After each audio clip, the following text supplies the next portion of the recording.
I've been in Chicago since I graduated from college. I moved here in 2014.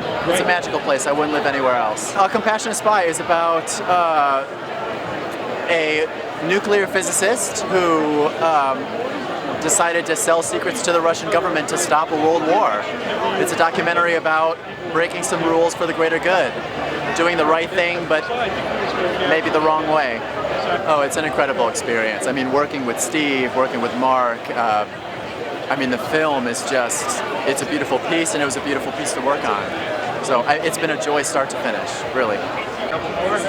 Yes, I'm Lucy Zukaitis. I am playing Joan Hall in A Compassionate Spy. Well, I came here in 2010 thinking it'd be a quick stop on the way to New York, and I'm still here. So, yeah, I used to do mostly musical theater.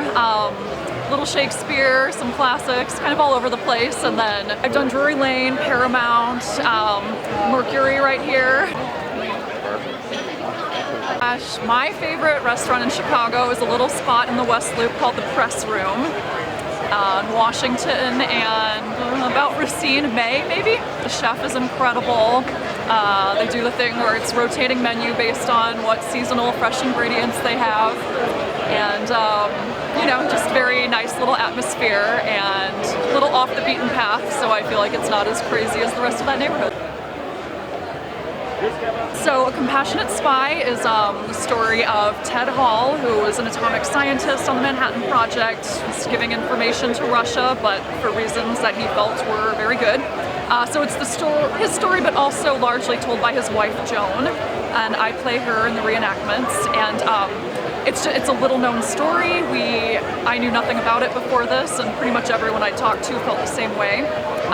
But their relationship is beautiful. Their story is really fascinating, and one of my favorite scenes is the proposal. And Joan tells about it in an interview, and then we got to, you know, reenact how we feel like that scene might have happened. They're laying on the floor of his office, listening to records, and that's when he proposed to Joan, and so we do get to see a lot of the campus in this film, but also it's just really neat to know that that's actually where a lot of this was happening.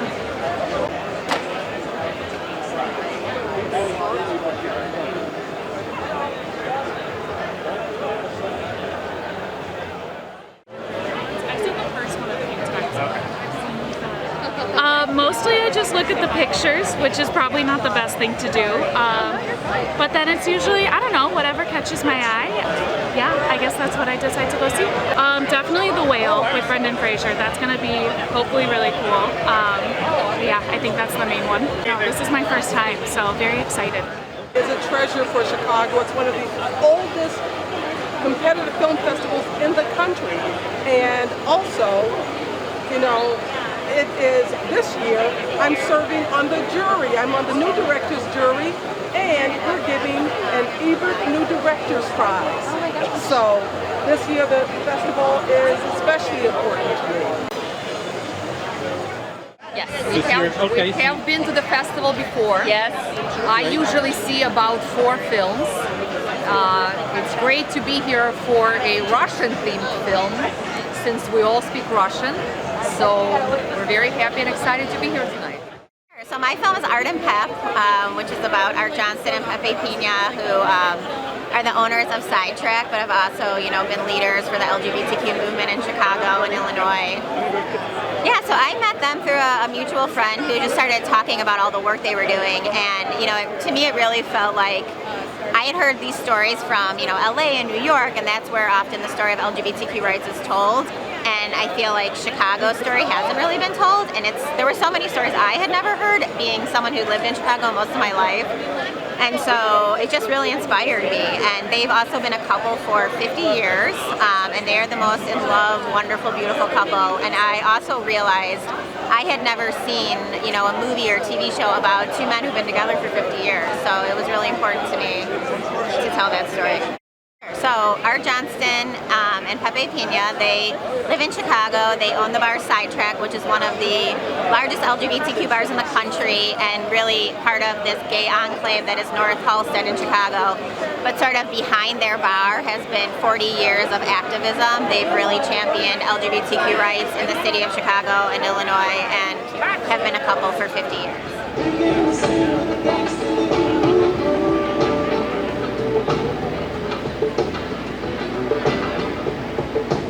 Hi, my name is Conley. I am a Chicago-based filmmaker who is from Chicago, Chicago-bred through and through, White Sox fan from South Chicago on Cubs land. Just very happy to be here at this festival, being a part of the legacy of this festival. I've always dreamed of showing here. My film is called Matriarch, and it's a personal film about my two grandmothers, both of whom live in Chicago. They're from the South, but they raised their families in Chicago. And it's just taking a look at like the beautiful nature of devotion and love, and how those words can be passed down, or the representations of those words can be passed down in a strong way through heritage, with very strong examples of that leading family. Filmed it during the pandemic, and in a time where people just needed much love, and elderly people just weren't able to like have that firm connection to family. And I was just started to think about like the meanings of devotion, the meaning of love, the meaning of service, and what that could look like with strong representations at the top of family, how these things can be passed down through generations and generations. When I was in high school, I was doing theater, and I got into a radio television program. I went to Thornridge High School out in Dalton. They had a beautiful radio and television program that was also connected to the speech program, and that was how I learned about like film, just learning like linear editing. At that time it was linear editing, and camera work, and just found out about film school in New York and went there, but now I'm back to bring stories back to the city. All right. Oh, I'm Duro Howard Jr. I directed, animated, and designed Experience the World, The Train. Total collaboration with my buddy Brad Pike. He originally had it as a podcast, and we collaborated, decided to make it into a short, and this is the birth of it. Experience the World, The Train is just about riding the CTA on a normal day. Maybe it's rush hour and you get trapped on the Purple Line. Weird things happen at that time. So it's just an experience. Yeah, well, I've been here 11 years. Originally from Arizona, small reservation. But yeah, I mean, I love Chicago. Chicago's home now for me. Hi, we're called Portal Prov. We're performing at 8 and 9 o'clock tonight. We do nerdy improv based on sci-fi and fantasy suggestions. And tonight they're all going to be coming from spinning this, our Wheel of Worlds.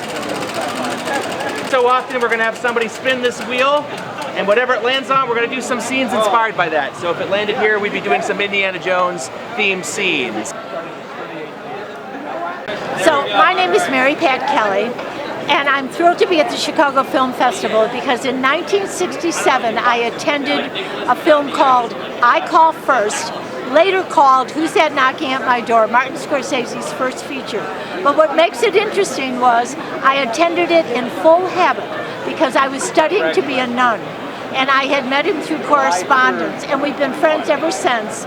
And this book is an oral history of his life, with the people he worked with, but also with his parents, his teachers, the priests that influenced him. It's being reissued with a new foreword by Leonardo DiCaprio and a new interview with Marty. But the best part of being here is I'm meeting all these young Chicago filmmakers who are inspired by him. And then I'm meeting some filmmakers that I worked with in the 1970s, so it's great to be here. But for anybody who loves films and wants to see how a kid that grew up on the streets of Little Italy became one of our most iconic directors, read this book. My name is Zachary Krieger. I'm an actor. I'm from Milwaukee. I moved to Chicago in 2019, right before the first pandemic shutdown hit, so that was great timing, but things are opening up now, and I actually don't know much about the Chicago International Film Festival, so I'm here to learn. Just worked on a feature film. It was in Carroll Street. Carroll Street. Carroll Street is like an hour west. 3-week shoot. The movie was called Night Shift. It was like 6 p.m. to 6 a.m. for about a month and a half of like straight work. it was a lot of fun.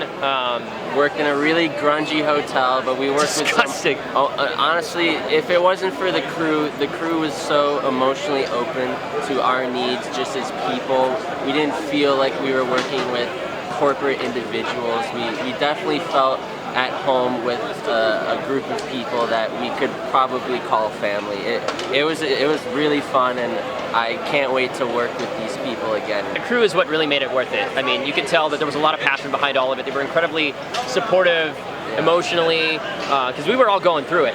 You know, 6 p.m. to 6 a.m., 5 days a week for a month and a half, that's a lot to put your body and mind through, but misery loves company, and we came out swinging with it. We all did our best work that we could, and I think we're all very proud of the end result. And that was a really fresh experience for me, and it really opened my eyes to what Chicago filmmaking could be.